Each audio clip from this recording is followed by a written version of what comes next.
Hello everyone, welcome back. In this short video, we will understand how an electrochemical cell is represented. We will study here about the representation of electrochemical cell.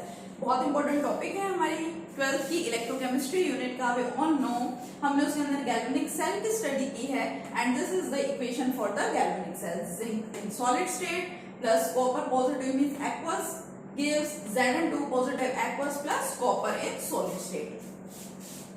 हमने इसके construction को भी study कर रखा है, हमने इसकी working को भी स्टडी कर रखा है. अगर आप इसकी कंस्ट्रक्शन एंड वर्किंग आपने नहीं पढ़ी है so go and check this video on my YouTube channel.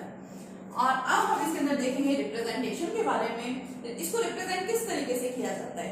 बड़े बड़े डायग्राम्स अगर हमने ड्रॉ कर दिए यहाँ पे so that will come under the part of construction. तो हमें कंस्ट्रक्शन नहीं बताना है यहाँ पे, हमें यहाँ पे बतानी है इसकी रिप्रेजेंटेशन. और किसी भी इलेक्ट्रोकेमिकल सेल की रिप्रेजेंटेशन किस तरह से की जाती है हमें पता है. वहां पर हर एक इलेक्ट्रोकेमिकल सेल में एक एनोड होती है और एक क्या होती है cathode.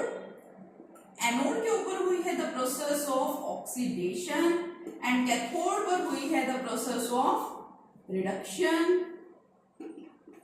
Oxidation means the loss of electrons and reduction means the gain of electron.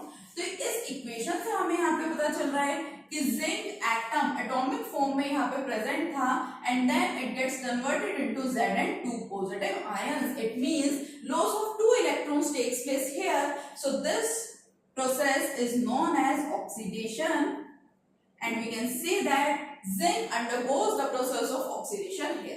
तो सबसे पहले हम लोग क्या करते हैं यहाँ पे जिस एटम का भी ऑक्सीडेशन हुआ होता है या फिर सिंपली अदर टर्म्स में अगर हम बात करें तो हम ऐसे भी बोल सकते हैं कि जो रोड यहाँ पर एनोड की तरह से एक्ट कर रही होती है सबसे पहले हम उसको मेंशन करते हैं.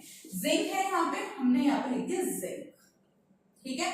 Now zinc gets converted into Zn2 positive. Zinc convert किसमें हुआ है Zn2 positive ions में.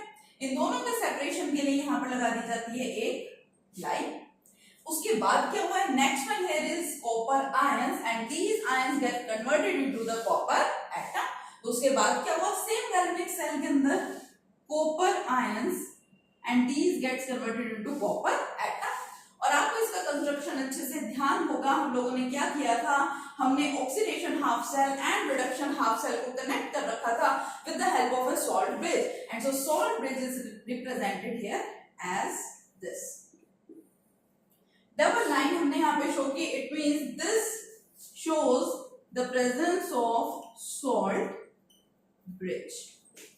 सो इस तरीके से हम लोग क्या कर सकते हैं किसी भी इलेक्ट्रोकेमिकल सेल को रिप्रेजेंट कर सकते हैं. यहाँ मैंने जनरल यहाँ पे रिप्रेजेंटेशन दी है of galvanic cell which was a zinc sulphate copper sulphate cell. इसी तरीके से आप और भी different types of electrochemical cells की रिप्रेजेंटेशन कर सकते हैं. Okay, thank you.